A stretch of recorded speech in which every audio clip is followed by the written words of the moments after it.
Hola, ¿cómo están? Muy buenas tardes, bienvenidas y bienvenidos a Hoy es Noticia en este último día hábil antes de las elecciones presidenciales y parlamentarias de este domingo. Vamos a revisar todo lo que usted tiene que saber para estos comicios y también revisar todo lo que está marcando esta jornada tanto a nivel nacional como internacional.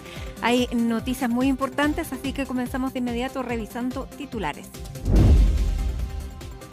La Corte Suprema decidió abrir un sumario administrativo en contra del juez Diego Simpertegui debido a su viaje con uno de los abogados del consorcio Velas Movitec, que mantenía un juicio con Codelco. Las diligencias quedaron a cargo de un fiscal judicial que deberá tomar declaración al magistrado con el objetivo de determinar alguna eventual falta a la probidad. Evelyn Matei y Johannes Kaiser descartaron que el día domingo haya una foto de unidad de todos los candidatos de la oposición apoyando a quien pase a segunda vuelta. Al 95% de los chilenos les importa un pito, dijo la abanderada de Chile Vamos, mientras que en el oficialismo calificaron esta elección como la más importante de los últimos 70 años. 2 personas fueron detenidas por el secuestro y homicidio de Krishna Aguilera tras ser allanados diferentes inmuebles en la comuna de San Bernardo. La Fiscalía sostuvo que esta es una investigación particularmente compleja debido al pacto de silencio que habría entre los imputados. Varias personas murieron y otras resultaron heridas tras un atropello masivo que ocurrió esta tarde en el centro de Estocolmo. Un bus se estrelló contra un paradero en circunstancias que no están claras. Las autoridades intentan esclarecer si se trató de un atentado terrorista o de un acto negligente.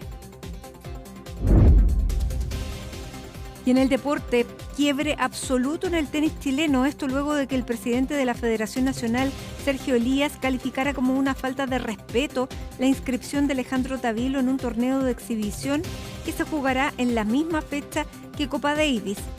La camiseta de Chile merece otra jerarquía, disparó el dirigente.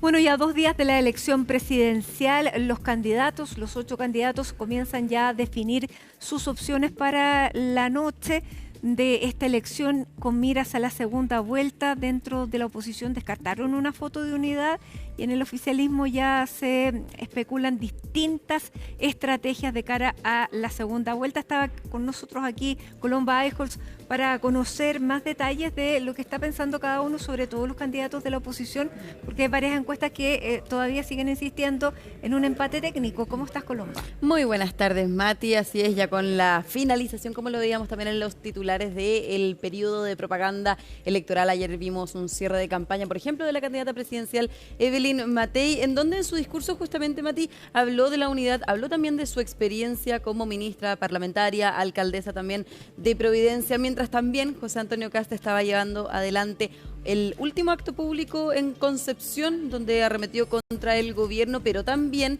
hizo un llamado que hoy día ha generado, por supuesto, ya a pocos días de la elección, reacciones, un llamado que tiene que ver a los apoyos del mismo sector en segunda vuelta. Es decir, José Antonio Kast ha dicho durante toda la campaña, Mati, que él va a apoyar a Johannes Kaiser o Evelyn Matei, incluso también a Franco Parisi, si es que justamente él no logra pasar al balotaje de segunda vuelta. Pero es una respuesta que no ha habido, una definición más bien que no ha habido desde el comando de Evelyn Matei, propiamente desde su parte. Ella no se ha pronunciado respecto a esto. Sí lo han hecho los presidentes de Chile Vamos. Ayer incluso le preguntábamos a los diferentes dirigentes de esos partidos si es que estarían por apoyar a José Antonio Kast, y han reiterado que van a apoyar al que pase o la que pase, en este caso de Evelyn Matei, a segunda vuelta. Es bien distinto los presidentes de los partidos al que propio candidato. Y que el propio candidato también. Sobre todo en la situación de Evelyn Matei. Así es.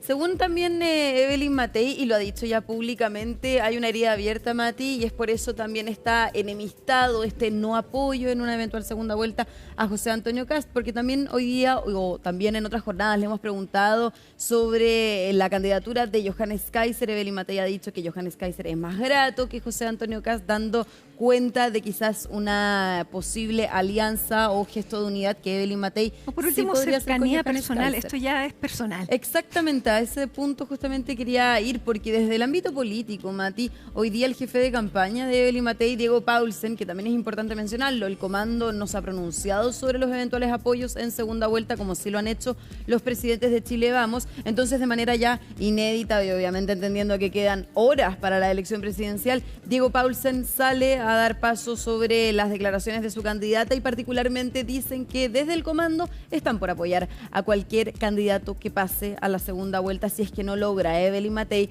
ganar en el balotaje del domingo. Así que también hay una diferencia entre Diego Paulsen en el ámbito político, ¿no es cierto?, su generalísimo, y Evelyn Matei, que da cuenta, Mati, como tú decías, de quizás un problema ya más personal que pueda tener Evelyn Matei con José Antonio Kast, pero obviamente llama la atención por esta foto, ¿no es cierto?, que se habla desde el sector para esta elección, una foto que también no pudimos ver en 2021 cuando triunfa en ese entonces José Antonio Kast y no llegó al comando Sebastián Sichel, no se tomó una foto con el candidato presidencial, sí tuvieron un intercambio a través de una llamada telefónica, pero no hubo foto y es por eso que también se especula, hay bastante hermetismo respecto a si va a haber foto o no de los candidatos de la oposición este domingo, particularmente si es que Evelyn Matei va a ir al comando de José Antonio Kast si resulta electo, y también viceversa, que por lo menos José Antonio Kast y Johannes Kaiser han despejado ese cuestionamiento. Por eso también el interés de por qué Evelyn Matei no lo ha hecho. Ahora,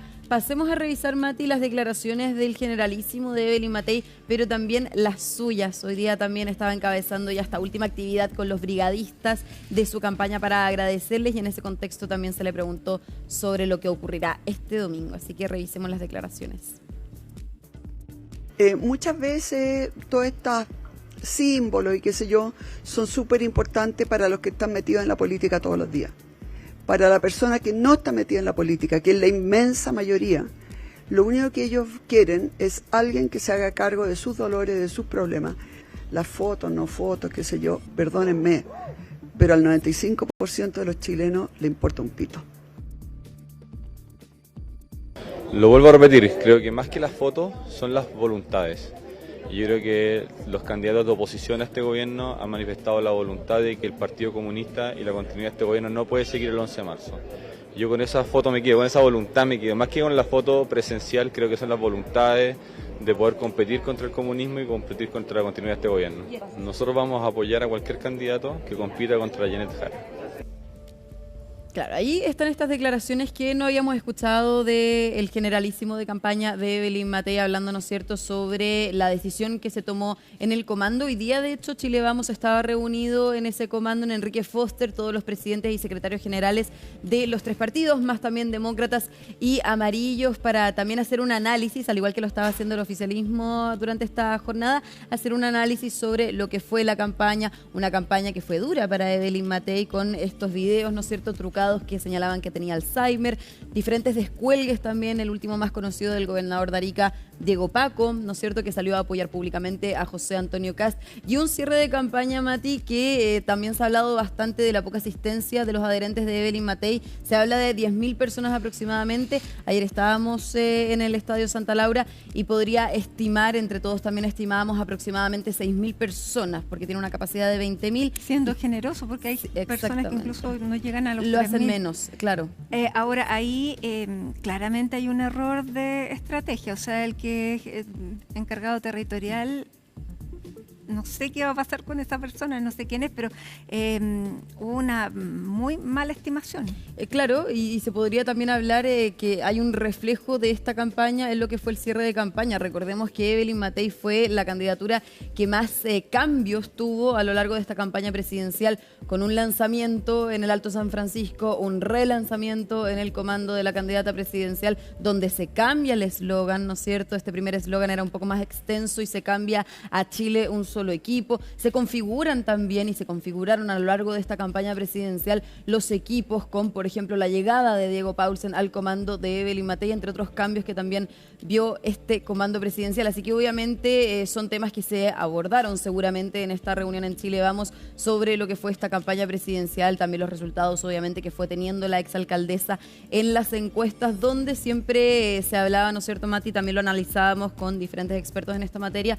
Tuvo una baja sostenida ya cuando se instalan estos videos trucados en redes sociales, y es por eso que también la candidata arremete nuevamente y en diferentes instancias contra José Antonio Kast. Ahora, Johannes Kaiser también, hay que decirlo, es una figura relevante en lo que va a ser esta candidatura, o más bien esta elección presidencial el día domingo. Él también ha reunido ya bastantes apoyos, se ha visto en las encuestas, esto previo a los sondeos, incluso lo vimos también en su cierre de campaña en la comuna de Providencia, donde podríamos estimar que llegaron más personas incluso que al cierre de campaña de Evelyn Matei. Así que también es importante saber qué hará el candidato presidencial del Partido Nacional Libertario si pierde en este balotaje o bien si sale triunfante. Ha dicho, al igual que José Antonio Kast, que va a apoyar a cualquiera de la oposición que pase a segunda vuelta para obviamente, ¿no es cierto?, derrotar, dicen desde ese sector, a la candidata del oficialismo y la democracia cristiana, Janet Jara. Ayer hacía justamente este punto sobre esta foto, ¿no es cierto?, que es un símbolo, una señal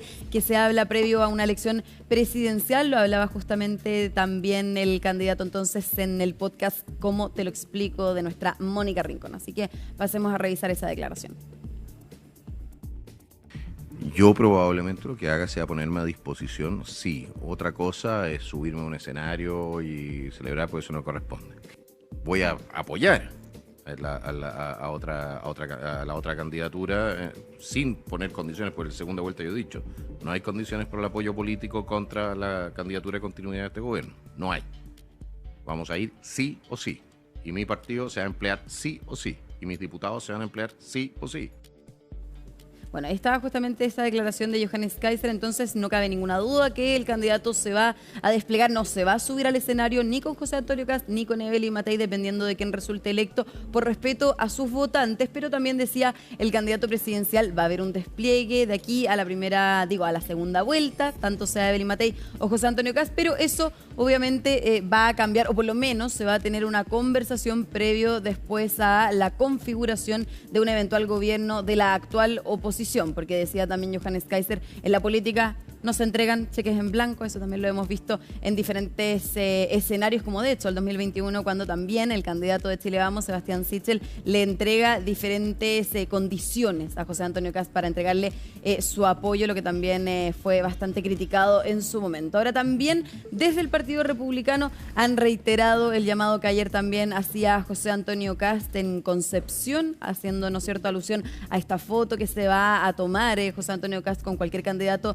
de la oposición. También reiteraba incluso, y decía José Antonio Kast en su discurso en Concepción, que los candidatos que no se hayan pronunciado respecto a eventuales apoyos en segunda vuelta en el sector de la oposición puedan reflexionar. Y lo pedía, de hecho, José Antonio Kast con humildad en su discurso en este cierre de campaña en la Plaza de la Independencia en la región del Biobío. Arturo Esquella, el presidente del Partido Republicano, también se refirió sobre esta materia durante esta jornada, así que también vamos a pasar a revisar cuál es la visión que tienen desde el propio partido del abanderado del Partido Republicano.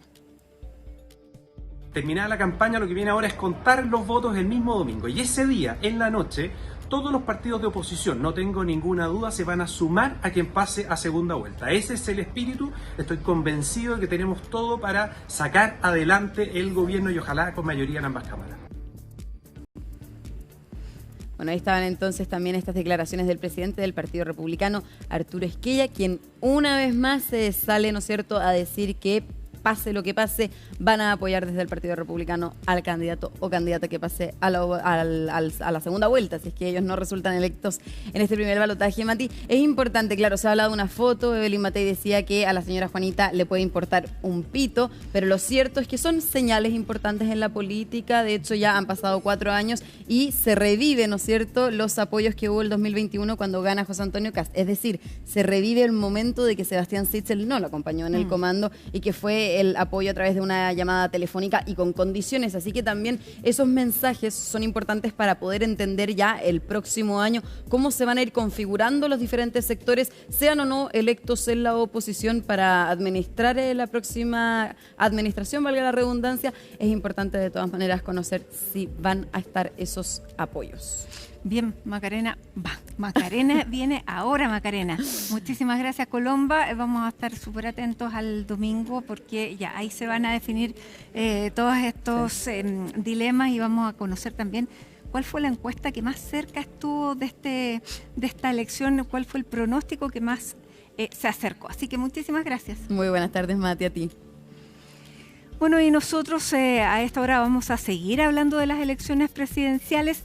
Lo decía Colomba, la foto de la noche de la elección es muy importante y también es muy importante conocer cuál es la distancia en la que van a quedar los 3 candidatos de oposición. Eso también va a determinar mucho el ánimo de esa noche, porque es distinto lo que pueda ocurrir con Evelyn Matei quedando en una tercera posición que en una cuarta. Era la candidata de lo que era Chile, lo que era más bien la coalición más grande de la oposición, Chile Vamos. Hasta el año pasado, más bien hasta marzo de este año, era la candidata segura para convertirse en la próxima presidenta de la República, y lentamente eso fue cambiando y hoy día hay algunos sondeos que, bueno, no se pueden publicar, pero que de todas maneras están cerca de lo que conocíamos la última vez que se publicaron estos comicios, y que era prácticamente un empate entre las 3 candidaturas. Por lo tanto, es una incógnita lo que vaya a suceder esa noche. Más bien se han inclinado para que no exista esa foto, y Johannes Kaiser también en este podcast junto a Mónica Rincón y Paula Catena lo decía. Es difícil pedirle a los equipos que después que han trabajado durante tanto tiempo por un candidato, después la misma noche, como si no hubiera pasado nada, vayan y le entreguen el apoyo al candidato que ganó. Eso, dice, es como difícil de pedir, más allá de que de todas maneras el apoyo, dijo, va a estar, por supuesto, con quien pase a segunda vuelta. Distinto es lo que pase en el oficialismo, porque hay solamente una candidatura que es la que está y ha corrido con ventaja, más bien ha corrido sola, que es Janet Jara, y aquí está Macarena Román a esta hora de la tarde para conocer cuáles van a ser entonces las estrategias de Janet Jara, tanto para este día de elección como para la segunda vuelta. Corre sola, digo, porque Eduardo Artés nunca ha sido parte del oficialismo, lo mismo Meo, así que no se pueden sumar tampoco esos apoyos. Bienvenida, Hola, Maca. Mati, muy buenas tardes. De hecho, en los propios debates se han visto las diferencias, ¿cierto? Bien agudas entre esos candidatos que tú nombrabas. Sin embargo, desde el comando de Janet Jara y en específico desde el oficialismo más la DC, lo cierto es que tienen puesto el objetivo ya en una segunda vuelta. Si bien dicen no hay que confiarse, y de hecho ha sido el llamado también de la candidata presidencial Janet Jara, saben que es muy probable que van a estar ahí como una de las opciones en una segunda vuelta pactada para el 14 de diciembre. De hecho, tan así que hoy el presidente del Partido Comunista, Lautaro Carmona, decía que él sí esperaba, o que era un hecho, que Janet Jara iba a pasar como la primera opción en esta primera vuelta, y que de hecho iba a superar a quien venga detrás al menos por 5 puntos porcentuales. Ese era el pronóstico, al menos, que esbozaba el presidente del Partido Comunista, Lautaro Carmona. Puntos que van a ser también bien relevantes de cara a la segunda vuelta, porque algunos expertos electorales han dicho que si no es capaz de mostrar la diferencia, la amplitud, ¿cierto? Janet Jara, con quien pase de la oposición a una segunda vuelta, entonces no puede tener una proyección tan optimista para la segunda vuelta. En cambio, en el otro escenario, si ella saca más del 30% y tiene una distancia de hasta 10 puntos porcentuales, por ejemplo, entonces podría todavía tener esperanza para ganar una eventual segunda vuelta. Todo eso lo sabremos el propio domingo. Lo que sí también es un hecho, y lo decían algunos integrantes de esta reunión que ustedes están viendo en imágenes del oficialismo más la DC, es que por lo menos Camilo Escalona decía: yo tengo varios años, décadas de experiencia en política, y es primera vez que veo que la derecha está tan extrema, y que dice, cuando veo el crecimiento real de una derecha distinta a lo que había visto antes. De hecho, vamos a pasar a escuchar las palabras de Camilo Escalona, que mostraba cierta preocupación, a su parecer, en su percepción, sobre el rol que ha tomado la oposición en este camino hacia la moneda. Es la primera vez que yo debo decir que observo una elección presidencial en que la derecha haya tenido un crecimiento tan amplio. Hay 2 candidatos de la derecha que, de acuerdo con las encuestas, más o menos superan el tercio del electorado, confirmando con ello el respaldo que tuvieron en el último plebiscito. y por lo tanto no es un hecho puntual ni casual.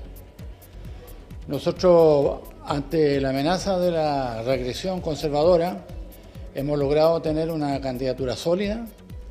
Esta yo creo que estará por encima del 30%. Yo preveo que la segunda vuelta será de las elecciones más importantes que ha habido en los últimos 60, 70 años para el futuro de Chile. De las elecciones más importantes, dice Camilo Escalona, durante los últimos años, décadas de elecciones que ha sido testigo nuestro país. Entonces él pone el énfasis en este encuentro nacional que tendremos en las urnas todos los ciudadanos y ciudadanas de nuestro país. Por otro lado, también algunos analistas electorales hablan de que son las votaciones quizás hasta más entretenidas, porque si bien por el oficialismo hay cierta, uno podría sospechar qué va a pasar, ¿cierto?, con Janet Jara, no se sabe, y depende la encuesta que uno vio antes de la veda de los sondeos, es quién gana o quién va a ganar este domingo. Johannes Kaiser, José Antonio Cast y Evelyn Matei, antes de la veda de la encuesta, estaban, ¿cierto?, peleándose un eventual segundo lugar. Si bien José Antonio Cast en general marcaba ese segundo lugar, también habían encuestas donde se acercaban las tres figuras de la oposición que buscan ser el protagonista el próximo 14 de diciembre. Mati, por otro lado, no solamente las elecciones de este domingo tienen relación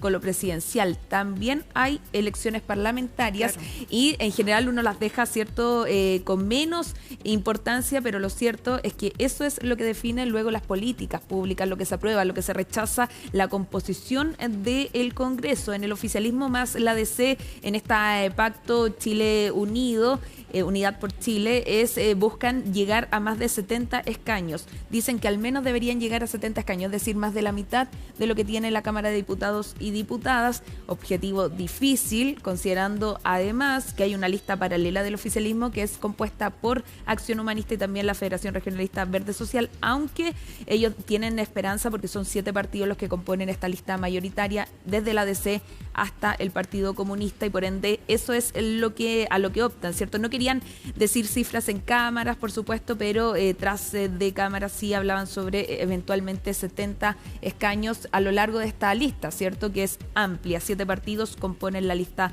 del Pacto Unidad por Chile. Por otro lado, y en la oposición, al menos en la oposición que se cataloga de derecha, debiesen llegar a 72 escaños. Así que cada uno está optando por 7 decenas, ¿cierto?, de Cámara de Diputados o diputadas, y ellos buscarán entonces ser mayoría en este eventual Congreso. ¿Difícil que lleguen a los 4/7, a los 88? Sí, lo ven como algo difícil. Si llegan a eso, por supuesto sería un triunfo para la oposición, pero lo cierto es que saben que con el voto obligatorio todo puede cambiar. Así que ya 70, ya el límite o la barrera de 70 escaños ya sería un triunfo, al menos tanto para el oficialismo como también para la oposición. Y ojo, porque también hay que tener atención con lo que pasa en el Senado. Es la mitad del Senado la que se renueva y por ende es importante también lo que pase ahí. Por otro lado, y también un tema que continúa siendo polémico, Mati, es lo que tiene relación con el vidrio de José Antonio Cast, este vidrio blindado. Cuestión que comentaron la mayoría de quienes asistieron a esta reunión y que también, de hecho, Alejandra Kraus fue bien crítica al respecto. Vamos a pasar a escuchar lo que tiene relación con, obviamente, las elecciones parlamentarias y luego andamos en el tema del vidrio blindado. Más allá del porcentaje, lo esencial es que concurran a votar y se exprese claramente el sentir ciudadano. Porque el día lunes se inicia un nuevo desafío frente a la ciudadanía. Desconozco esas definiciones, la democracia cristiana no es parte del gobierno, en consecuencia no participamos de esas definiciones y la segunda vuelta es muy breve. Yo creo que lo que tiene que hacer es el gobierno mirar, observar y servir. Son pocos meses los que les quedan y muchos compromisos que cumplir frente a la ciudadanía.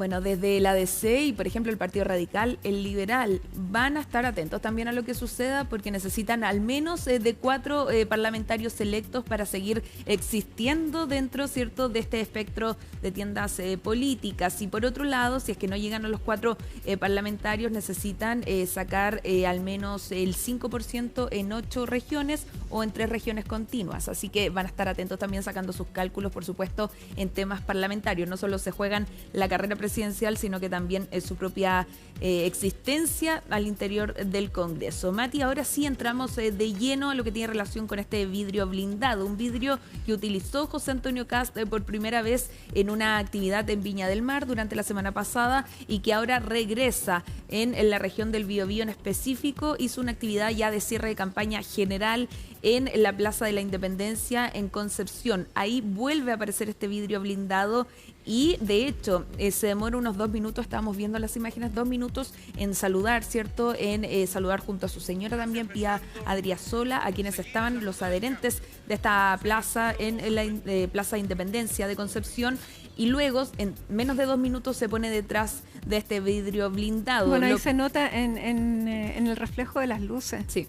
Y de hecho, él tampoco lo quiso esconder. Lo primero que hace Mati es referirse a este vidrio y decía, le voy a responder que primero, esto no es por miedo, sino que según él es porque es el único que es una amenaza de verdad para el crimen organizado y también porque, según su parecer, a veces hay que tomar medidas extremas para combatir lo que está pasando en nuestro país, que vendría siendo la inseguridad, un tema que ha causado polémica, ha sido cuestionado de alguna forma transversal, mucho más duro obviamente desde el oficialismo que desde la propia oposición y de hecho hoy siguió siendo tema dentro de las preguntas de los medios de comunicación porque obviamente es una medida que no habíamos visto antes y que se suma también a lo que ya pudimos confirmar, ¿cierto? Que José Antonio Kast en ocasiones en ciertos despliegues está usando chaleco antibalas. Todo esto a pesar de que el propio Carabineros y quienes están a cargo de la seguridad de cada uno de estos candidatos no han recomendado medidas como aquellas. Hay una seguridad cierto específica para estos 8 candidatos presidenciales, pero lo que se sabe hasta ahora es que recomendaciones de vidrio blindado o de chaleco antibalas no han sido anunciadas o solicitadas hacia ninguno de los 8 candidatos presidenciales. Escuchemos la opinión de algunos integrantes del oficialismo que cuestionaron y decían que esto era una forma también de evidenciarse entre la oportunidad o los beneficios que tiene ser candidato con las personas comunes y corrientes. Yo creo que solo agranda la distancia que tiene el candidato con el pueblo chileno en su vida diaria. Yo creo que acá simplemente buscan hacer del miedo un espectáculo y también un elemento para poder sacar rédito. Estamos todos muy preocupados por la seguridad, sí, pero el miedo está transformándose para ellos en una forma de hacer campaña publicitaria y eso es bien preocupante, además pensando en una máxima autoridad del país que ostenta ciertos privilegios que el resto de la ciudadanía no tiene. Yo creo que Janet se plantea de frente, ha podido estar abiertamente en actos de cierre de campaña en lugares públicos, en distintas regiones del país, tanto en Concepción, en la región de Valparaíso y acá en Santiago, en Maipú también. Yo creo que ahí hay un mensaje que me choca del punto de vista del respeto a la gente sencilla, a la gente que de verdad vive las consecuencias de potenciales agresiones que incluso llegan a niveles bastante de poner en riesgo hasta la vida, digamos. Todas las candidaturas tienen a su servicio el resguardo de las fuerzas policiales. Es decir, y no hay de por medio una orientación, una indicación de esos especialistas en que debiera usarse un vidrio blindado. Me parece una exageración y un abuso del recurso que tiene, pero también un poquito una burla con la gente que no tiene esa capacidad.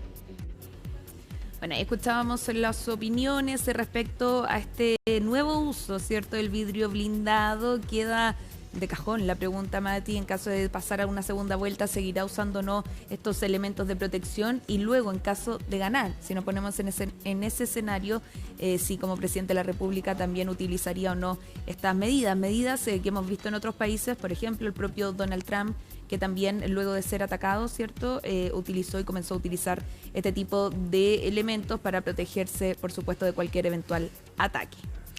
Bien, Macarena, muchísimas gracias. Vamos a ver entonces cómo llega también a votar a su local de votación este domingo en Paine. Sí.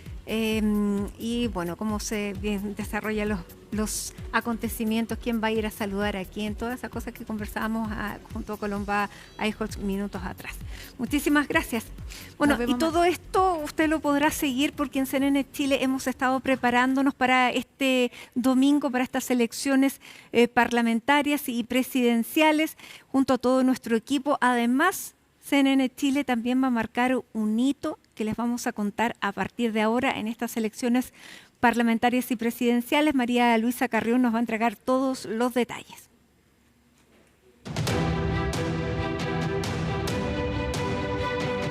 Gabriel Boric. José Antonio Cast. Rechazo. Apruebo. Ya llegan los vocales de mesa y también ya empiezan a poner afuera los carteles. Los hemos acompañado e informado cada vez que ustedes han tenido que acercarse a las urnas a emitir sus sufragios en nuestros más de 15 años al aire en Chile. Mesa 34 cierra a las 3. Yo creo que la gente tiene que volver a elegir CNN Chile porque esta es una elección compleja en que les vamos a entregar datos, información, resultados, pero también los vamos a poner en contexto con los mejores analistas, con los mejores entrevistados. Esta es una elección presidencial, pero es también una elección parlamentaria. Por lo tanto, el futuro del país está estrechamente ligado a cuánta gobernabilidad va a tener el próximo presidente o presidenta de Chile. Y por eso hemos preparado una completa programación desde las 6:30 de la mañana, con la votación de candidatos, autoridades y por supuesto los más de 15.700.000 electores habilitados. También con espacios de análisis y datos y ya por la noche los resultados y tolerancia cero. En CNN Chile durante todo el año y siempre nos caracterizamos por la cobertura política. Hemos seguido a cada uno de los candidatos desde las primarias, en el caso de los candidatos a la presidencia, también los candidatos al Parlamento, a través de los debates, a través de distintas entrevistas. Por lo tanto, con ese expertise, con ese conocimiento, que los invitamos a seguirnos en esta cobertura especial. Una cobertura, atención, multiplataforma y que por primera vez llegará a más de 100 radioemisoras en cada rincón del país. Especial de prensa, Elecciones 2025, Regiones al aire. Dame un segundo, vamos al aire, te damos en 3, 2, vamos. Hola, muy buenos días, ¿cómo están? Estamos desde la ciudad de Puerto Montt. Les doy la bienvenida a esta nueva entrega informativa. Hay algo que nos tiene muy, pero muy felices, por cierto, y es esta alianza que estamos realizando CNN Chile junto a radios regionales. Vamos a tener despachos de distintos puntos del país para poder llevarles toda la información pertinente a sus casas. No habrá lugar de Chile donde no haya cobertura. Reporteros locales irán nutriendo de información al instante a una audiencia que podría llegar a los 8 millones de auditores. Es un hito nacional, es un hito de país, es un hito comunicacional nacional, que confluyan en una misma transmisión para un día de elección. Era algo que no se había visto con esa envergadura y yo creo que era muy necesario. Desde las 7 de la mañana hasta las 10 de la noche, o hasta que las velas no ardan, como se dice, vamos a tener una programación especial de elecciones, Regiones al aire.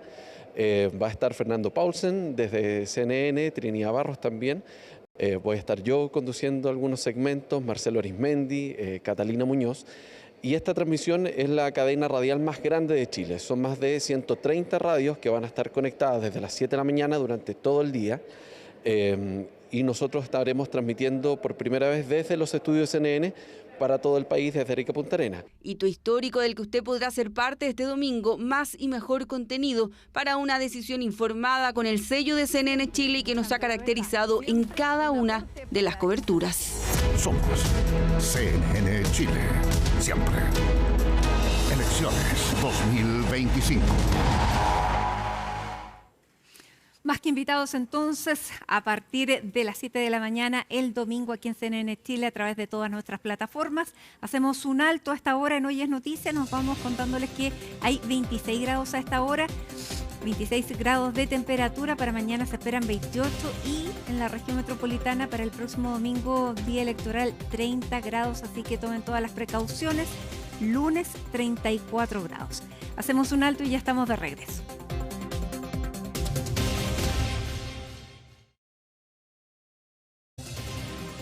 Siete son las regiones que a partir de este domingo van a elegir senadores, porque recordemos, se renueva la mitad del Senado. Una de ellas es la región de la Araucanía, donde hay 25 postulantes, porque hay 5 cupos en esa circunscripción. ¿Qué es lo que podría pasar? Bueno, Sebastián Aguirre junto a Anholster han preparado la siguiente cápsula con la explicación.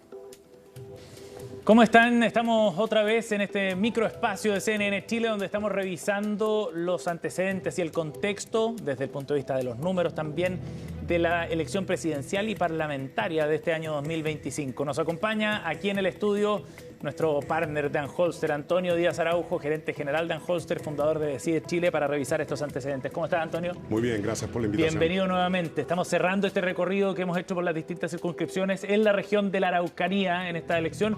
Una región bien importante porque por los resultados que puede traer y porque además de los 5 electos en 2017, solo uno busca la reelección, Francisco Huenchumilla. Territorio absolutamente clave, mediático en el país, que ha tenido todo tipo de intervenciones en el último tiempo. Claro. Y ahora llega una elección no menor y primordial, ¿no? Sí, si bien desde hace mucho tiempo que la derecha ha logrado imponerse electoralmente allá en la zona, en la última elección, la de 2017, hubo 2 senadores electos del bloque oficialista actual, Jaime Quintana y Francisco Huenchumilla, que busca la reelección. Logró un 3-2, pero ahora se abre la posibilidad de un triunfo 4-1 eventualmente de la derecha, que se ve con un ojo bien importante. Absolutamente. Si bien el oficialismo lleva candidatos de peso mediático, o sea, Elisa Loncón, presidenta de la primera convención, claro. Eugenio Tuma, un candidato con un historial político bastante conocido y de elecciones difíciles. Sí. Yo diría que la oposición acá lleva a muchos candidatos de peso. De peso. Vamos por parte, porque acá también se va a dar un fenómeno bien interesante para mirar en detalle en la oposición precisamente, que los 3 bloques que estarán representados, digamos, por Evelyn Matei, por José Antonio Kast y Johannes Kaiser, tienen nombres que pueden dar el golpe para llegar al Senado. Partamos por lo que lleva, por ejemplo, el bloque de Chile Vamos, donde aparece Henry Leal como uno de los candidatos, un nombre también de alcance nacional, Jorge Luxinger Macay. Absolutamente. Cuyos padres fueron asesinados en un ataque hace algunos años atrás. Miguel Ángel Becker también aparece, Jorge Radkev, entre otros nombres que tienen una trayectoria política importante allá en la región. De hecho, Radkev fue elegido diputado en 2021 y ahora buscar el salto al Senado. Absolutamente. Y si uno toma la definición de estos candidatos con historial político probado, la gran gracia va a ser cómo son capaces de capturar parte de la participación y la votación obligatoria que se viene ahora. Claro que sí. En este caso, en la lista de Chile Vamos, van 3 diputados, ¿no?, buscando el cupo al Senado. Henry Leal, Jorge Radkev, como decíamos, y Miguel Ángel Becker. Pero también en la lista que conformaron republicanos con el Partido Nacional Libertario, ese pacto, lleva algunos nombres también que hay que mirar con atención. Interesante, Vanessa Kaiser, que salta de concejala a candidata a senadora. Claro. Creo que hay un trasvasije natural nacional del conocimiento de su hermano hacia ella en votación. Exacto. Y aparece aquí un nombre bien importante de alcance nacional también, que es Rodolfo Carter, que viene de ser alcalde elegido en 2021 y ahora busca dar el salto al Senado también. Absolutamente, un salto importante. Me hace recordar el cambio de José Miguel Insulza al norte y nuevamente a Valparaíso. Claro. Alcalde de la Florida durante... Fueron 3 periodos. 3 periodos de alcalde de la Florida y salta desde la Florida a la Araucanía. Claro, y aparece como una de las apuestas fuertes ahí del Partido Republicano. Tiene buenas posibilidades, según lo que han mostrado los distintos sondeos antes de la veda, para llegar a ese escaño. Y está también Ruth Hurtado, que es secretaria general del Partido Republicano, reforzando esa lista. Absolutamente. Además, pero no minimizaría también la participación de Rosa Catrileo, que participó en la convención desde la perspectiva global de estos votos que van a llegar y hacia dónde va el transvasije, porque no todos estos candidatos se llevan el 100% de los votos. Así que... Claro que sí. Va a ser interesante lo que va a ocurrir ahí a la derecha, ver ese gallito, sobre todo entre el bloque más tradicional de Chile Vamos, con esta nueva fuerza parlamentaria que emerge desde Republicanos y el Partido Social Cristiano y el Partido Nacional Libertario. Ahora, si volvemos al oficialismo, también hay nombres bien fuertes, como decías tú, Antonio, al comienzo. Sí, claro, de mucha trayectoria. Mucha trayectoria. Francisco Huenchumilla, para qué decirlo, político histórico en Chile. Sí. Pero el gran punto en esto va a ser, si uno ve las votaciones que ha tenido, el gran punto de esto va a ser la historia del elefante en la cristalería, es decir, esta cantidad de votos que viene, que efectivamente yo creo que pueda salir y al final del día los votos se van a un lugar completamente distinto. Claro. Esto nos pasó mucho en la convención, no sé si se acuerdan, pero en la convención teníamos muchos candidatos que en algunos casos incluso decían yo voy a arrastrar a personas, y al final no salió nadie.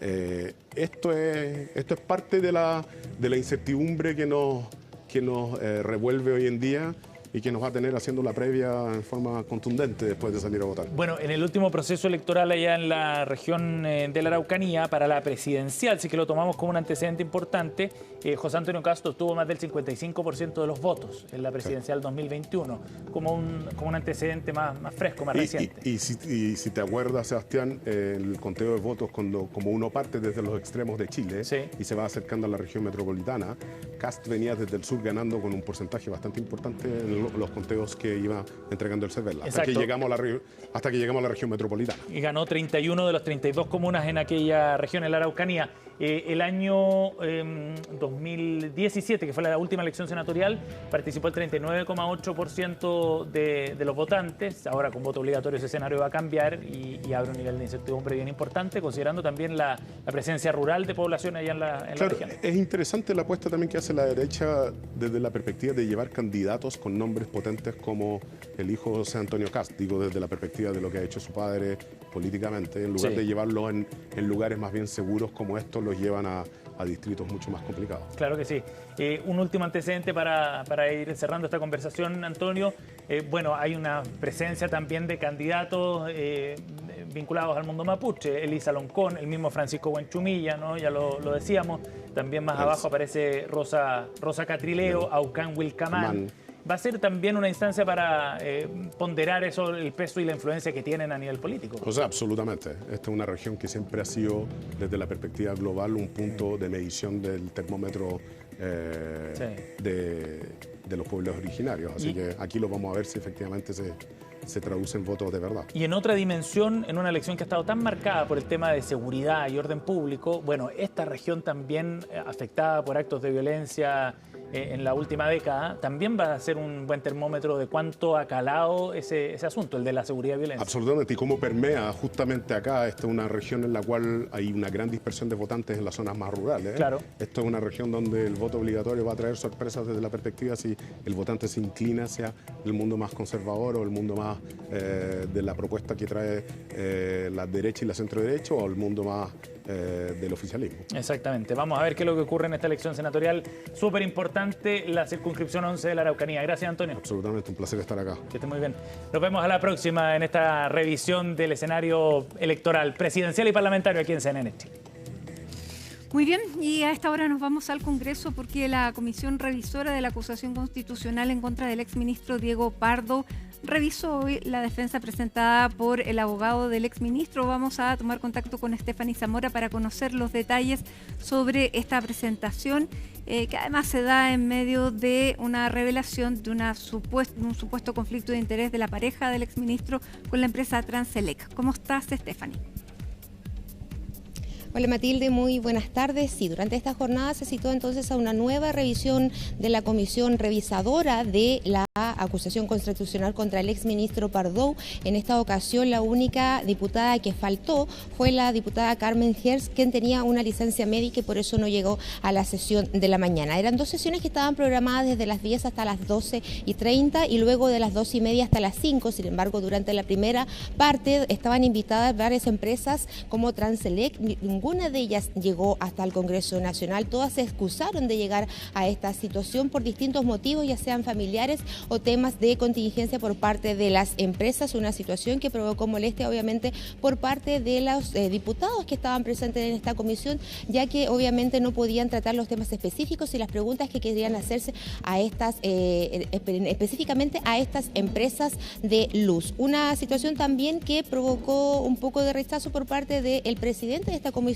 revisora, Jaime Mulet, quien señaló que había citado al ministro Pardow para la jornada de la tarde, sin embargo solamente llegó su abogado y el abogado señaló que en la citación que le llegó a él, solamente él había pensado que solamente el citado era él, y que incluso señaló que él mismo había revisado otras acusaciones constitucionales durante sus años de ejercicio y siempre en este tipo de comisión era solamente el representante quien llegaba y no el acusado en sí. Pasemos a escuchar declaraciones entonces por parte del diputado Jaime Mulet.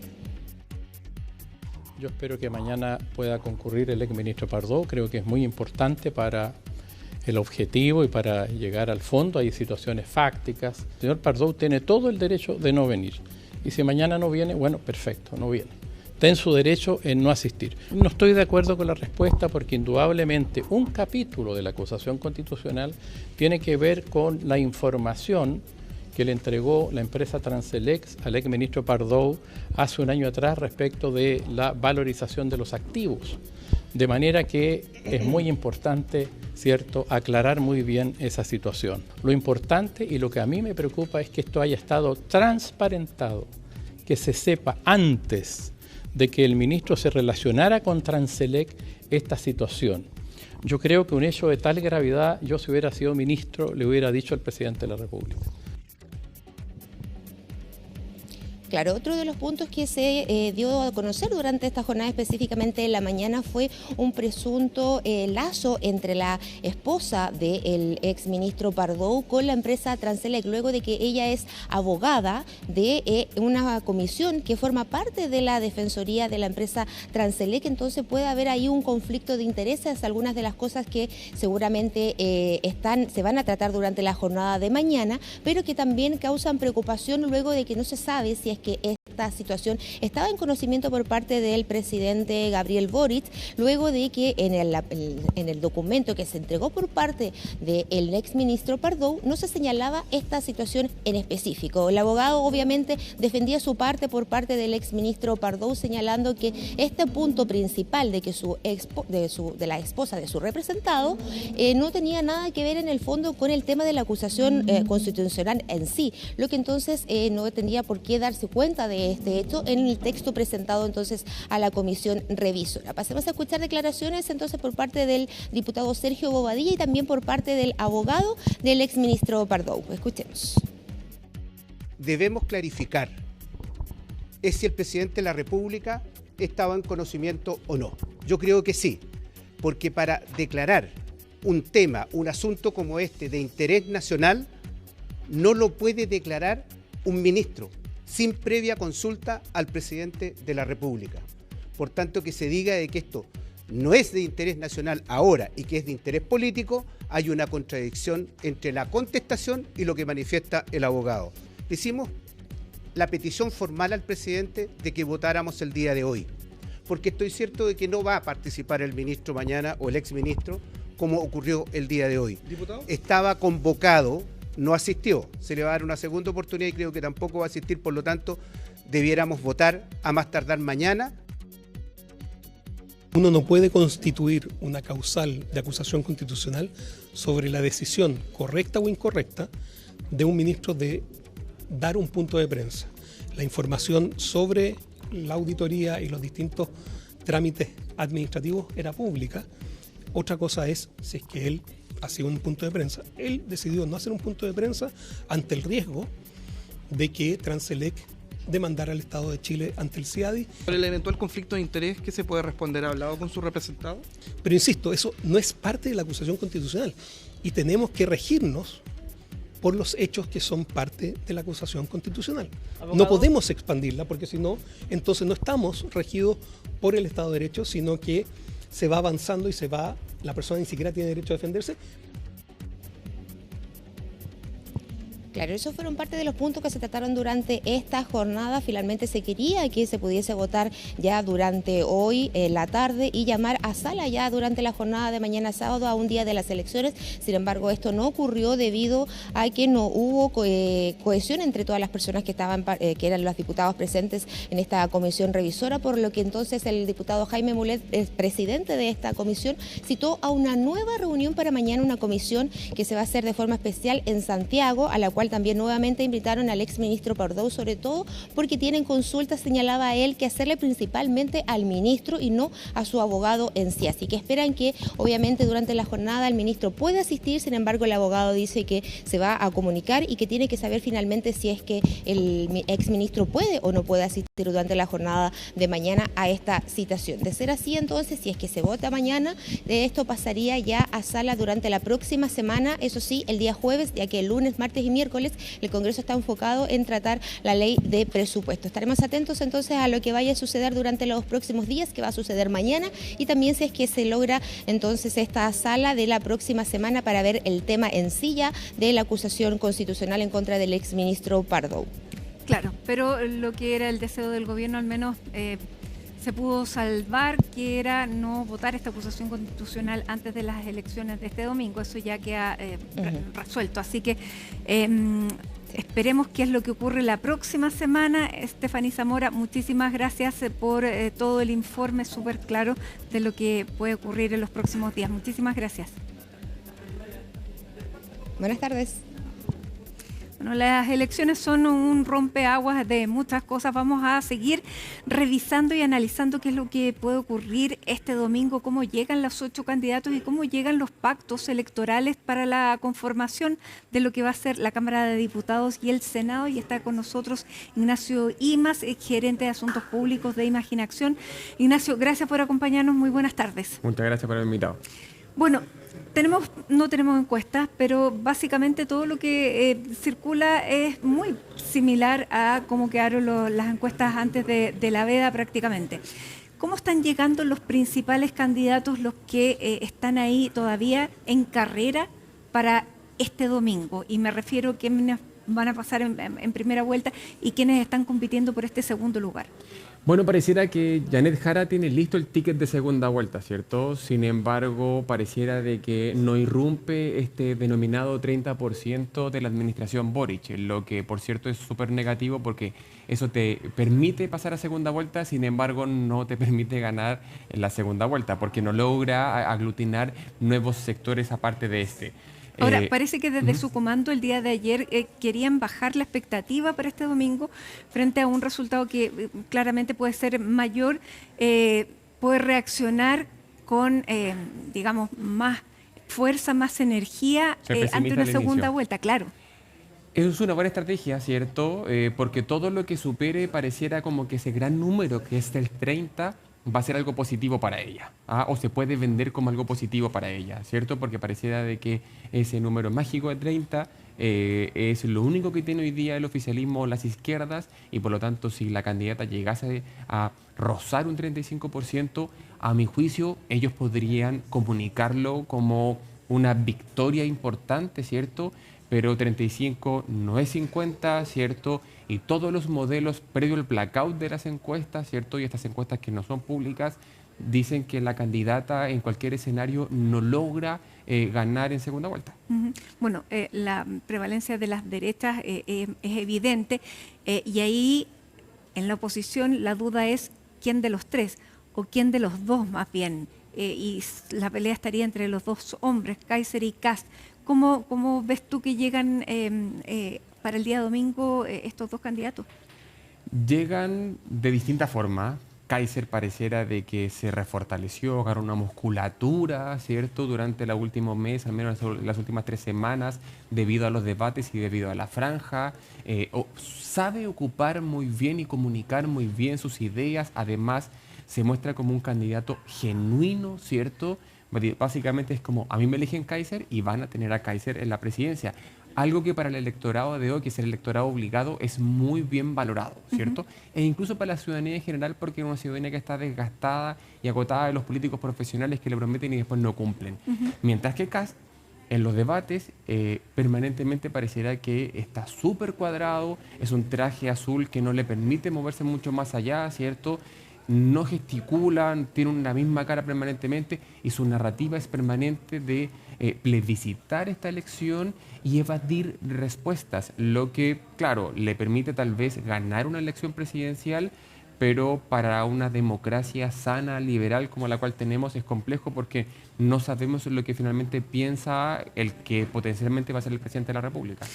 Pero llegan los dos en una posición parecida, o sea, este domingo cualquiera de los dos pudiera llegar a este segundo lugar que les permita pasar a segunda vuelta. Kast pareciera que está agarrando este ticket de segunda vuelta, sin embargo pareciera que Kaiser empieza a interceptar esa toma de ese ticket. Como digo, Kaiser va bastante viento en popa y hay una probabilidad, que no me atrevería a decir cuál, pero tal vez un 30% de que Kaiser pudiera llegar a segunda vuelta, lo que sería un batatazo por parte de él, ¿cierto? Se convertiría en la figura de esta elección presidencial porque hasta hace 6 meses lo daban por perdido, él era básicamente una caricatura y eso él empezó a derribar estos mitos en torno a él, ¿cierto? Y derribar a que era una candidatura más bien identitaria, de nicho, y se ha convertido en una candidatura que podría transformarse en una candidatura mayoritaria. ¿Tendría un gran problema para gobernar? O sea, al menos lo que han dicho las figuras de Chile Vamos, sí. O sea, sin ir más lejos, entiendo que hoy día la diputada del Partido Social Cristiano también dijo que ella no apoyaría en segunda vuelta a Johannes Kaiser, lo que le sería una muy mala jugada de cara a darle gobernabilidad al país, ¿cierto? Pero eso también es para cuestionarse si él va a tener la alternativa de poder ganar una segunda vuelta. Ahí tal vez ese es el escenario más competitivo para Janet Jara. Claro. ¿Qué pasó con Evelyn Matei? Evelyn Matei, que era la candidata que era la próxima presidenta hasta en marzo. Como lo decía Pepe Aude el otro día, cómo perdió una elección la que lo tenía ganado. O sea, ella tenía puesta la corona hasta el marzo de este año y ahí va a ser la presidenta de Chile después de un par de oportunidades que ella quiso también ser presidenta, pero errores propios más que errores ajenos. Ella, o mejor dicho, su comando intentó decirnos que básicamente era la culpa de otros a través de estos videos fake que se transmitieron a través de redes sociales, pero también hay que hacer un mea culpa y que también hubo errores propios por parte del comando y por parte de la propia candidata, de sentirse excesivamente cómoda en ciertos lugares, sin ir más lejos en la Radio Agricultura, donde ella cometió el error de hablar sobre el tema de la dictadura y ahí se le pusieron todos los focos encima y probablemente eso es lo que también está viendo José Antonio Kast, de que él no quiere cometer ningún error como cometió Evelyn Matei y que también se le fue la presidencia de las manos por un error propio. Claro. Ahora, si llegara en este cuarto lugar, también sería un golpe muy fuerte para Chile Vamos. Chile Vamos, que era la mayoría dentro de la oposición, tanto en territorio como en el Congreso, un número muy fuerte. ¿Qué va a pasar con Chile Vamos en esa posición? Porque quedaría en este cuarto lugar con su candidata.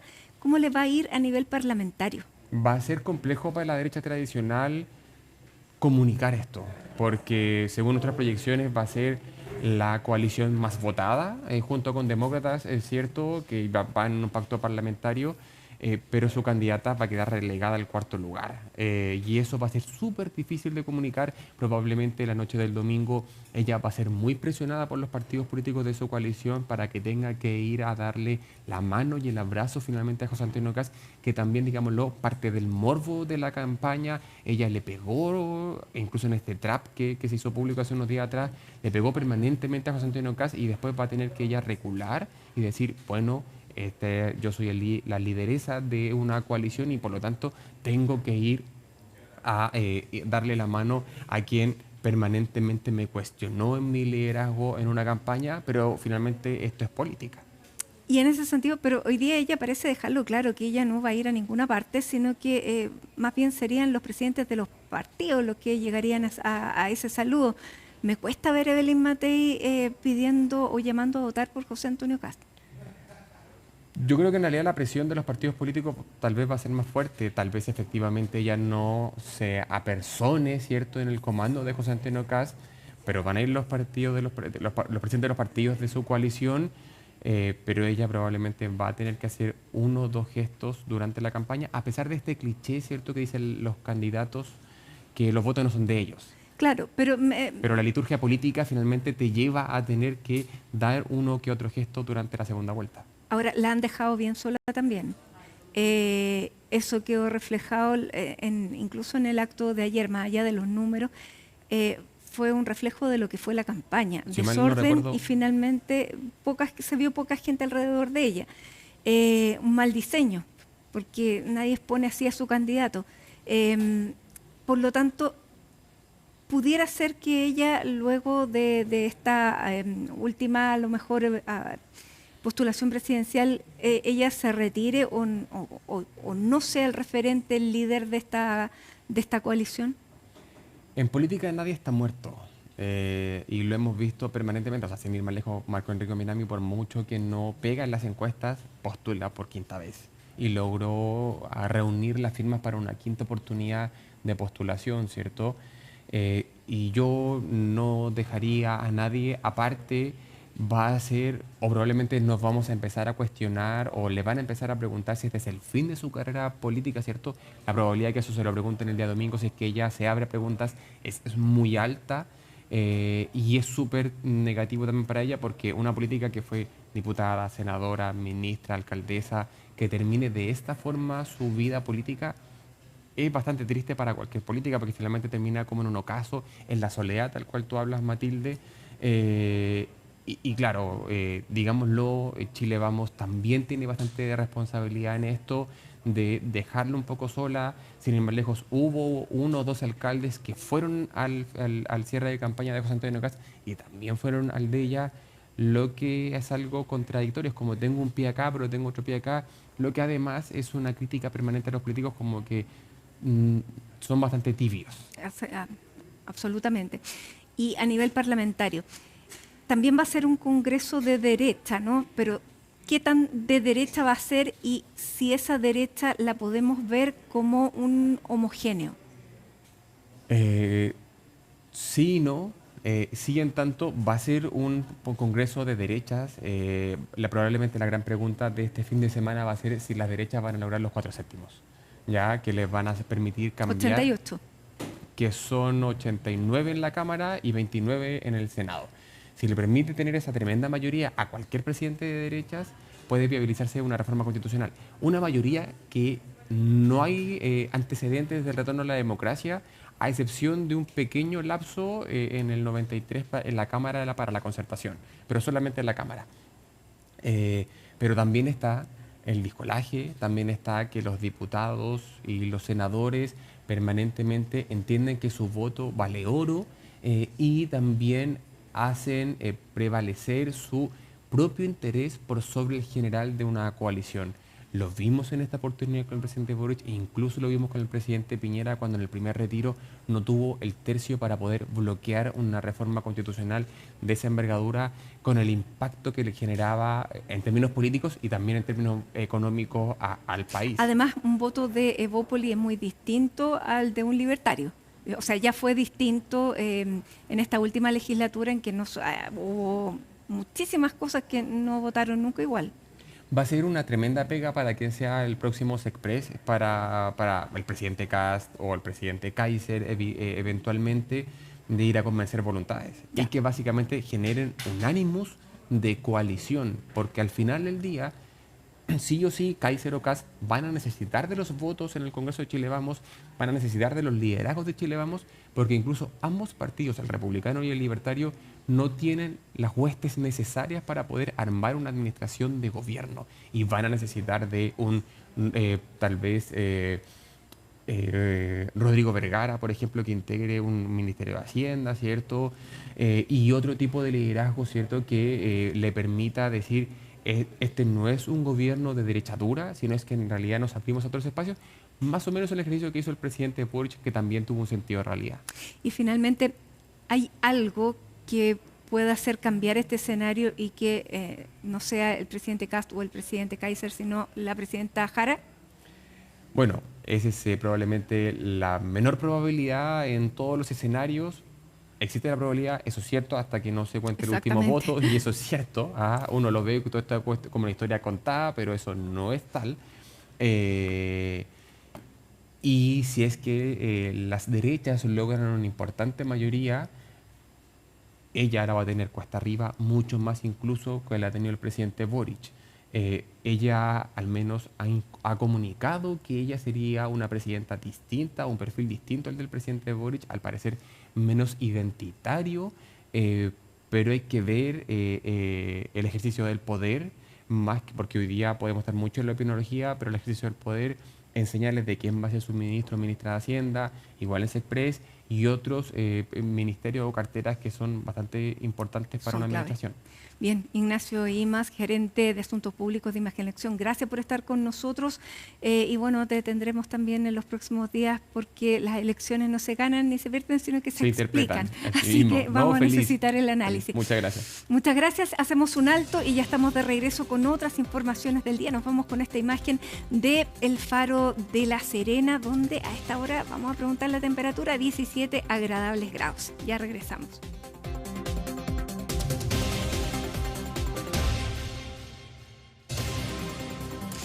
Esta jornada se confirmó la detención de 2 personas vinculadas al asesinato y al secuestro de Krishna Aguilera, luego de allanamientos en San Bernardo. Vamos a conocer los detalles junto a Felipe Hernández. Felipe, muy buenas tardes.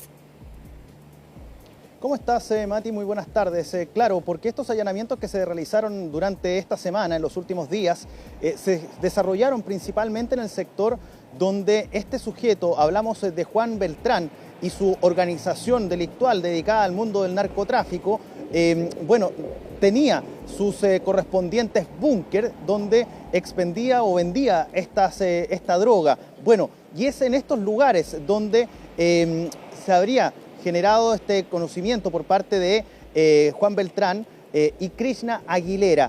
En este caso, lamentablemente, hay que decirlo también respecto de esta investigación que se ha dado, se ha generado la detención en su momento del mismo líder de esta organización, Juan Beltrán, incluso de su pareja, la que se dice es su pareja de 17 años, la madre de esta chica que fue también detenida en esa ocasión, y uno de los cercanos a Juan Beltrán, denominado el Guatón Beltrán, y hablamos del panadero. Esos son los primeros detenidos. Fueron 5, de los cuales 4 se encuentran en prisión preventiva y esta chica de 17 años en internación provisoria en un centro para menores.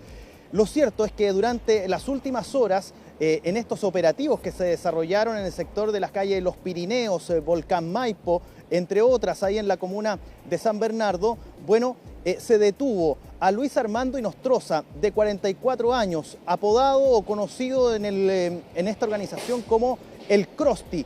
Este sujeto está vinculado directamente a la inhumación del cuerpo de Krishna Aguilera.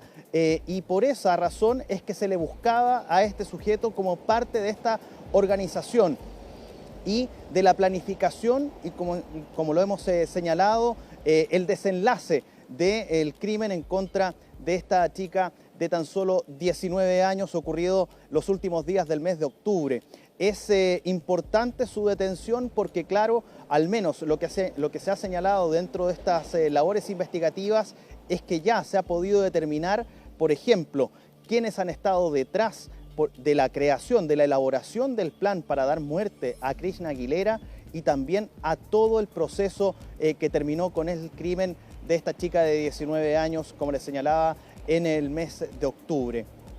Vamos a escuchar a la Policía de Investigaciones, al jefe de la Brigada Investigadora de Ubicación de Personas, de la BRIUP de la PDI, quienes señalan, entre otras cosas, la situación en la cual se dio el contexto de esta detención importante y de un segundo detenido, pero esta vez el sujeto identificado como Kevin se entregó ante la Policía de Investigaciones. Bueno, de eso y más lo comenta la Policía de Investigaciones. Estas detenciones se generan en el marco de este proceso investigativo por parte de la Brigada de Ubicación de Personas y un equipo multidisciplinario que está trabajando desde los primeros días de esta investigación en coordinación con la Fiscalía, las cuales el día de ayer se materializaron algunas órdenes de entrada a registro, como ustedes saben, en la comuna de San Bernardo. Tiene que ver con todo este proceso investigativo, con los peritajes realizados también el día de ayer en algunos de estos domicilios, y tiene que ver también con la continuidad de este proceso investigativo y la vinculación de estas personas a todo lo que se ha estado investigando.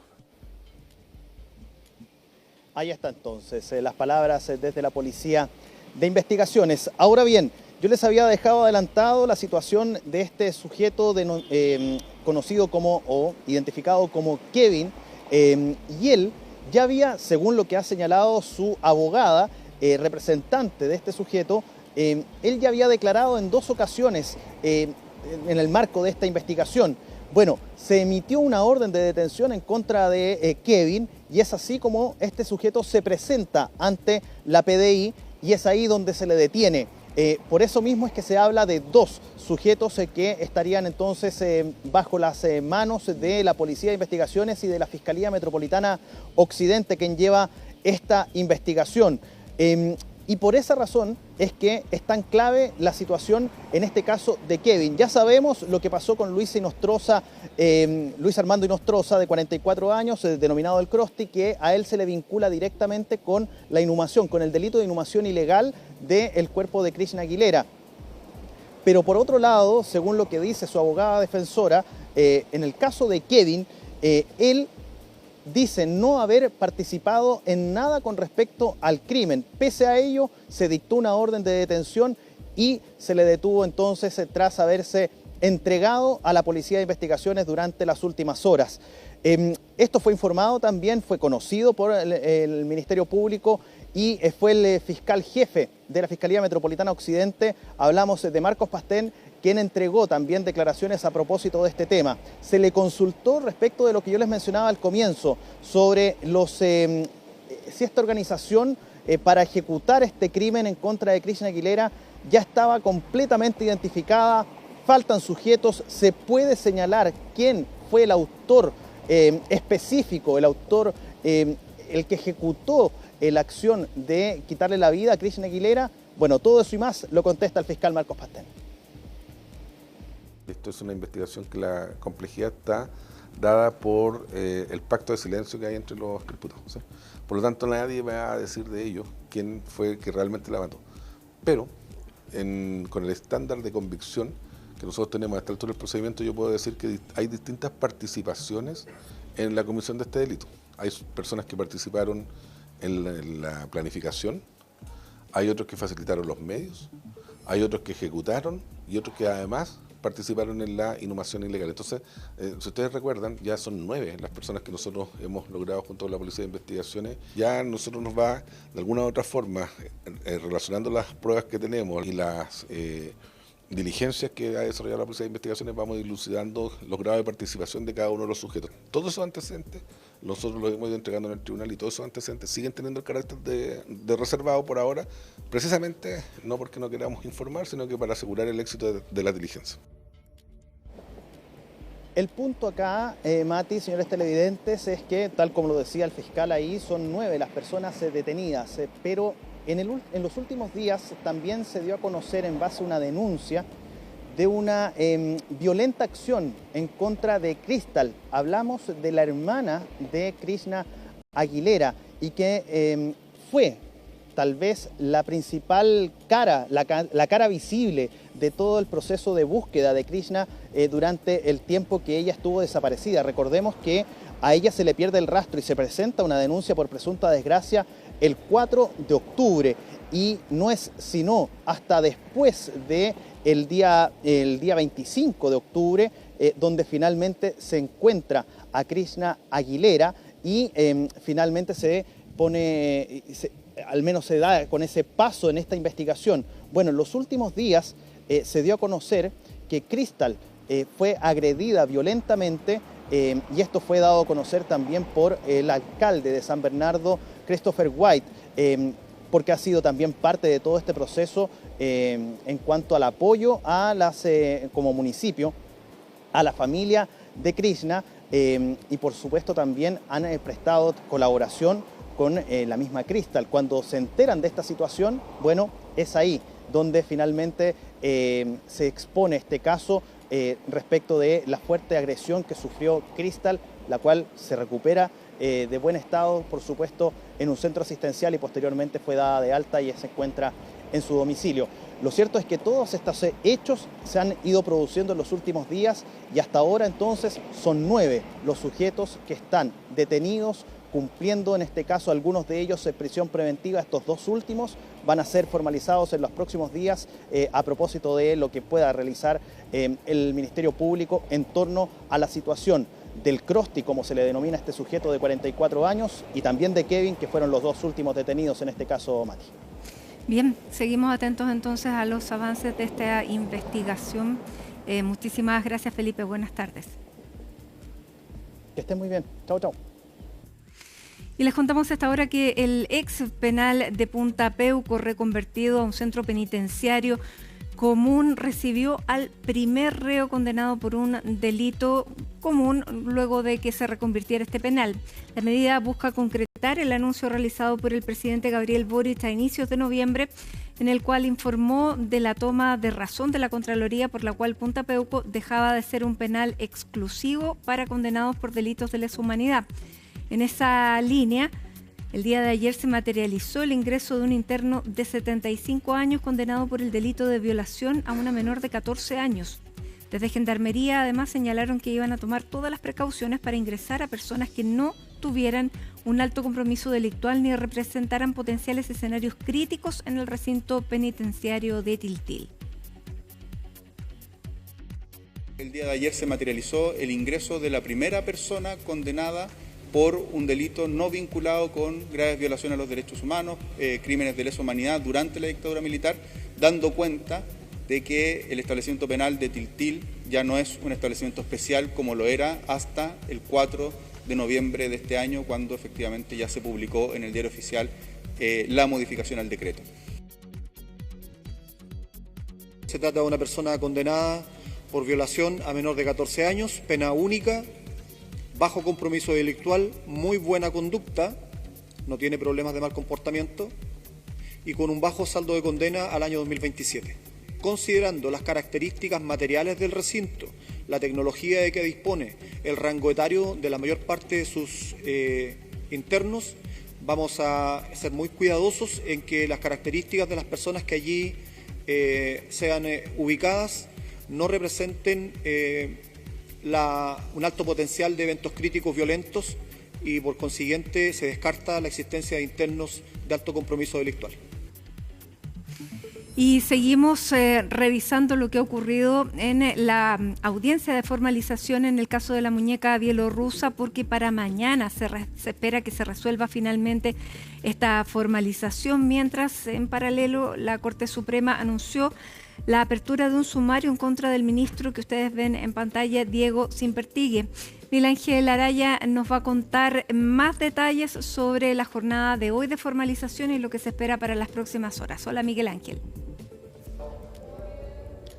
¿Cómo está, Matilde? Muy buenas tardes, un gusto en saludarte a ti y a quienes nos ven a esta hora. Tú lo decías, una decisión bastante relevante la que ha tomado durante esta jornada el Pleno de la Corte Suprema en una sesión extraordinaria que se realizó durante esta mañana a raíz de los antecedentes que se han conocido durante esta semana en torno a la figura del ministro, precisamente del máximo tribunal, Diego Simpertigui. Esto ya que, según un reportaje del medio Reportea, se habría dado un viaje entre el ministro Simpertigui y uno de los imputados que está siendo formalizado en el denominado caso Muñeca Bielorrusa. Hablamos de Carlos Eduardo Lagos. El ministro Simpertigui habría realizado un viaje en un crucero a aguas europeas, esto pocas semanas después de que Codelco, por resoluciones que precisamente vinieron del Poder Judicial de la Corte Suprema, termina de pagarle a este consorcio chileno-bielorruso Velasmovitech una suma cercana a los 17.000 millones de pesos. Posterior, cuando ya estaba terminando los pagos Codelco, un par de semanas después se habría realizado y concretado este viaje entonces entre el ministro Simpertigui y Carlos Eduardo Lagos. Cabe señalar ¿Cuál es la gravedad de este asunto? Bueno, el ministro Simpértigue falló en 2 ocasiones, al menos a favor de este consorcio chileno-bielorruso, y en el que participó como abogado litigante Carlos Eduardo Lagos. Así que llama la atención que semanas después se realizara y se concretara este viaje. ¿Qué fue lo que definió durante esta jornada la Corte Suprema? Pues abrir un sumario administrativo en contra del ministro Simpértigue. Esto para identificar qué antecedentes existen concretos respecto a este viaje, cuál es la propia versión del ministro Simpértigue, identificar si hay algún grado de irregularidad o faltas a la probidad, a la transparencia, a la independencia judicial, y para allá apunta entonces este sumario administrativo. Cabe señalar, distinto de lo que puede ser un cuaderno de remoción. Acá estamos hablando de un sumario en el que sí es cierto, se pueden aplicar sanciones, pero la remoción de un ministro netamente se pasa por un cuaderno de remoción.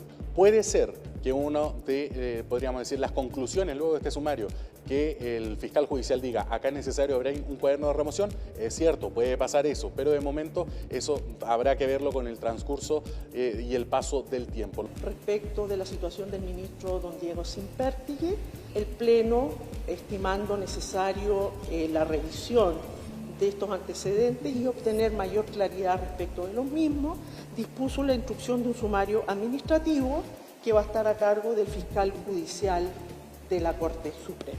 Hay que investigar y si hay que determinar responsabilidades se determinan y si hay que sancionar se sanciona, pero como les digo, esto es una situación partiendo, es como un proceso, hay que escuchar a las partes, hay que analizar los antecedentes y el Pleno verá en su oportunidad cuál es la medida que va a adoptar al respecto.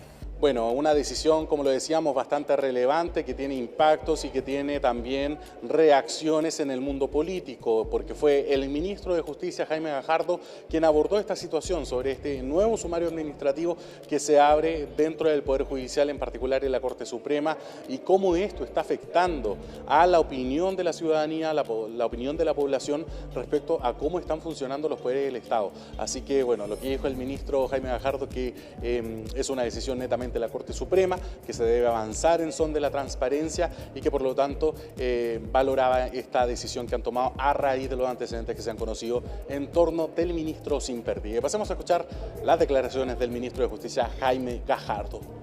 Son antecedentes que se han hecho públicos, que generan preocupación por lo mismo y es muy importante que la Corte Suprema tome o evalúe estos antecedentes y comunique a la ciudadanía respecto a las decisiones que va a tomar.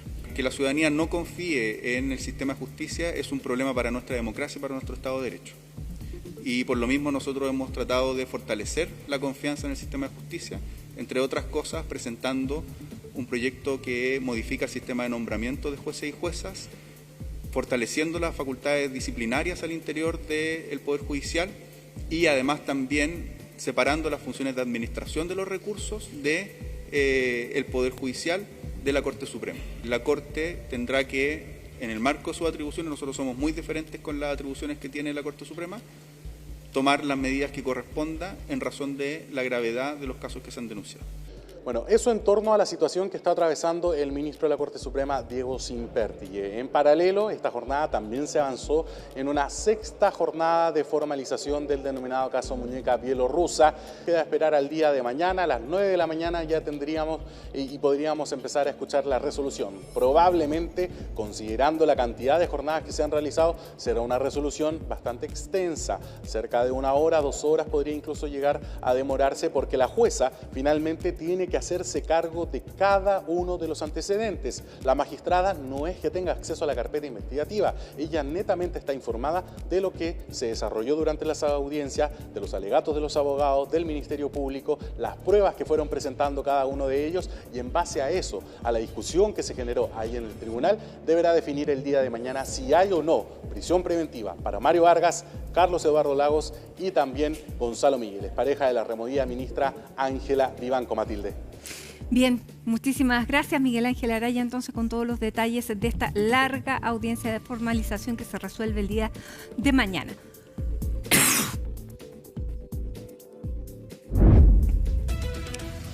Y faltan 2 minutos para las 7 de la tarde. Está con nosotros Isel Guerra en esta conexión global de día viernes, en que no se prevé un día viernes tranquilo porque hemos recibido informaciones de último momento que Trump está sopesando ataques contra Venezuela. Sí. Bienvenida. ¿Cómo estás, Mati? Muchas gracias. Y con esta información que hace algunos momentos atrás ha publicado el medio estadounidense The Washington Post respecto de conversaciones que se han estado llevando a cabo en estos últimos 2 días en la Casa Blanca. Hoy, sin ir más lejos, también estaba presente el secretario de Defensa Pete Hegseth, así como el jefe del Estado Mayor Conjunto, el general Dan Kane, sopesando posibles ataques sobre Venezuela. Señala precisamente este medio que no está claro si es que efectivamente Donald Trump ha decidido intensificar el conflicto, pero lo que plantean fuentes anónimas de este medio estadounidense es que las fuerzas estadounidenses se preparan para posibles órdenes de ataque. Lo cierto es que ya van varios días más bien de conversaciones de alto nivel sobre si atacar precisamente la nación sudamericana y cómo hacerlo. Precisamente en este reporte que ha sido publicado hace algunos momentos atrás se plantea que también en estos diálogos han estado presentes, por ejemplo, el vicepresidente de Estados Unidos, J.D. Vance, así como también el secretario de Estado estadounidense Marco Rubio. Y allí plantea The Washington Post, se le han presentado una variedad de opciones precisamente al presidente norteamericano. Este medio, por lo demás, plantea que ha consultado precisamente a la Casa Blanca respecto a esta información, pero que hasta este momento, Mati, no se han referido exactamente más allá de lo que conocimos el día de ayer, ¿no? Este anuncio, esta operación Lanza del Sur, que tampoco se han proporcionado mayores detalles abiertamente de parte de las autoridades estadounidenses, más allá del anuncio que hacían las mismas autoridades de la Casa Blanca. Aún así hemos escuchado respuestas por parte, por cierto, del secretario de Estado norteamericano Marco Rubio cuando se refiere a que América le pertenece como territorio a Estados Unidos. Por lo tanto, cuando se ve enfrentado a críticas por parte, sobre todo, de países de Europa. Sí, exactamente. Sin ir más lejos, Francia era una de esas naciones que durante esta semana planteaban precisamente que existía una violación del derecho internacional con estos ataques que se han llevado a cabo precisamente en aguas del Atlántico y el Caribe, particularmente al menos 20 embarcaciones, decenas de fallecidos precisamente detrás de estas acciones que comenzaron el 2 de septiembre aproximadamente y que se han mantenido durante todos estos meses. Y claro, con estas declaraciones de precisamente una figura importante dentro de la administración norteamericana que hacía alusión por lo demás a el espacio en el que puede actuar, señalaba también allí esta misma figura, y que eso además generaba varias críticas a nivel internacional. Todo esto cuando además en estos últimos días se estuvo desarrollando en Canadá una cumbre del G7 de ministros del exterior y donde, según planteaba Marco Rubio, a él nunca se le consultó respecto a estas otras naciones sobre las operaciones que ha estado llevando a cabo Estados Unidos en esta zona de nuestro continente. Bueno, sí, hay que estar atentos. Claramente no lo van a confirmar a un medio de prensa, más allá que sea el Washington Post, que es más afín a la administración Trump. Pero claro, hay que estar atentos. Nunca se había habido un despliegue militar como el que estamos viendo en el Mar Caribe y que tiene todas las alertas puestas en ese lugar y bajo el argumento de que hay una narcodictadura, bajo el argumento de que es contra los intereses y la seguridad de Estados Unidos. Ese es el argumento que se podría utilizar en este caso. Sí, exactamente. Aquí con la administración norteamericana que apunta a que el líder venezolano Nicolás Maduro es precisamente el líder de un cartel de drogas, el cartel de los soles, y con ello también, tú lo señalabas, Mati, algunos movimientos que hemos visto durante esta última semana, por ejemplo, la presencia o más bien la llegada de este portaaviones moderno como es el Gerald R. Ford durante esta semana, que era anunciado también allí por la Casa Blanca.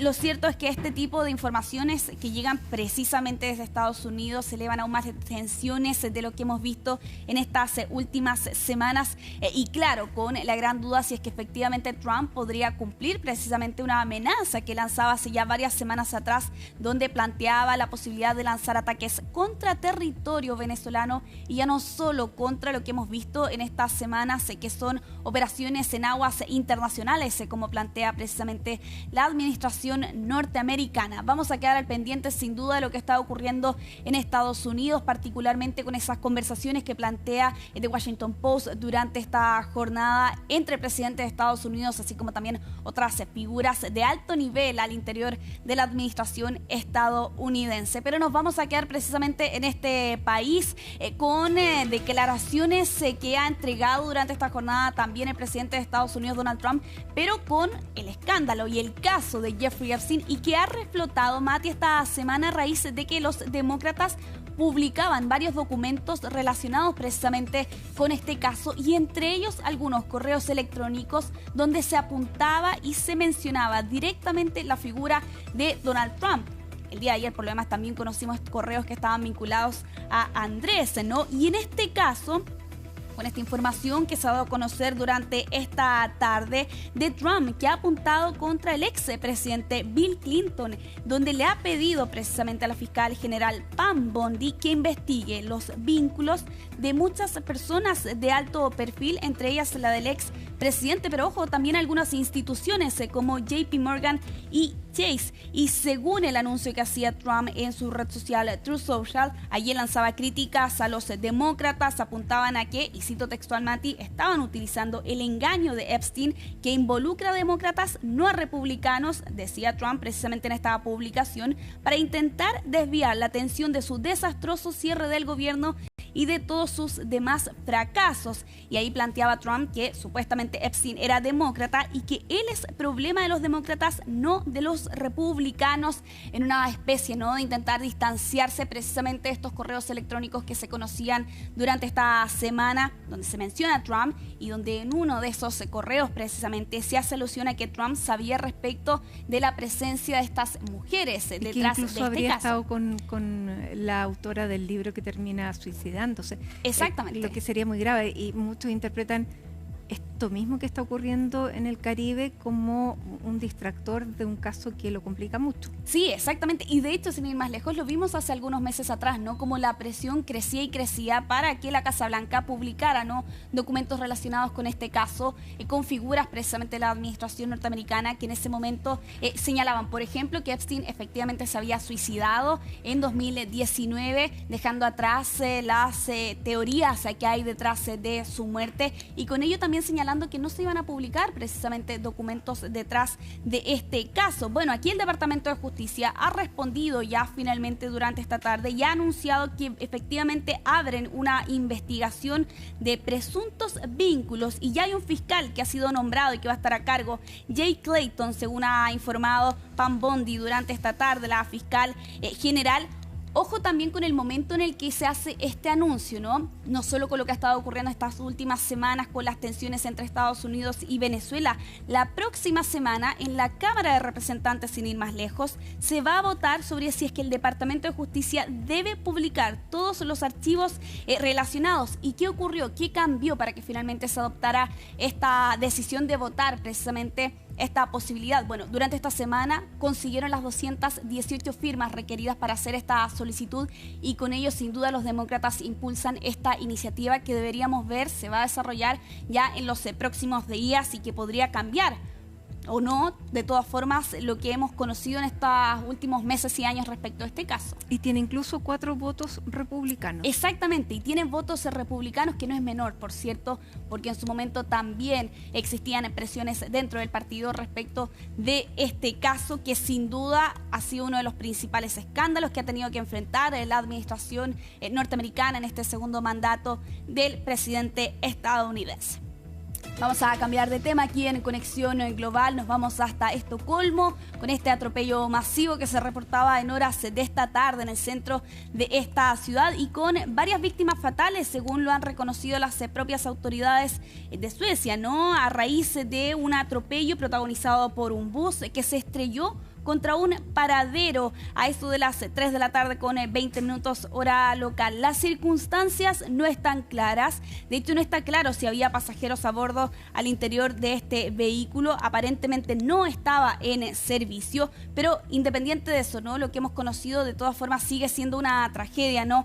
Varias víctimas fatales. Aquí la policía ha decidido no informar el número de muertos, tampoco la edad de las personas que perdieron la vida. El responsable detrás de este atropello, el conductor, fue arrestado. Ya se abrió una investigación por homicidio involuntario y claro, con relatos dramáticos del momento en el que ocurrió, por cierto, este hecho y con hasta este momento las autoridades que están investigando precisamente este caso como lo que les mencionaba anteriormente, un homicidio involuntario. En las primeras horas se quedaban dudas si es que efectivamente esto podría estar relacionado con un ataque terrorista o no. Eso sigue siendo una materia de investigación, pero de todas formas aquí al menos los medios locales apuntan a que efectivamente se habría tratado de un caso de negligencia. Nos vamos a quedar en Europa. Lamentablemente el día de ayer por la noche fue una jornada dramática precisamente en Ucrania debido a los ataques que nuevamente han llegado hasta la capital, hasta Kiev.